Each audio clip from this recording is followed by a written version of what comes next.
I'm willing to bet you've held a grudge before. But have you ever held one so powerful, so all-consuming, that you decided to get revenge on someone who was already dead? In the year 897, a pope did just that. He was so driven by a need for power and a deep-seated hatred for the pope who came before him. He did something that has gone down as one of the strangest and darkest events in history. This pope, Stephen VI, ordered his men to go to the tomb of his enemy, Pope Formosus, a man who had been dead and buried for 9 months, and dig him up. They then dressed the corpse in papal robes, propped it up on a throne, and put it on trial. And what happened during this trial is almost too bizarre to believe. So you have to be asking yourself, how could something this insane actually take place? Well, to understand, you have to go back to late 9th century Italy. It was a time of absolute chaos. Rival political groups were in a constant brutal fight to see who would control the papacy. One Pope, Formosus, had made some very powerful enemies during his reign, and the moment he died, those enemies put their man, Stephen VI, on the papal throne. Pope Stephen VI, fueled by political pressure from his allies and what seemed to be a pure personal vendetta,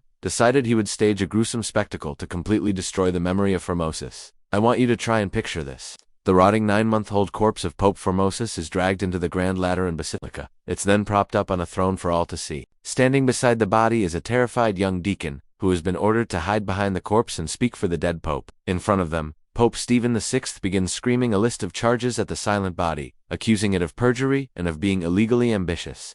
And in a verdict that surprised no one, the dead Pope Formosus was found guilty. As punishment, his papal decisions were declared void. The holy robes were ripped from his body, and then, a man came forward and hacked off the 3 fingers Formosus had once used for blessings.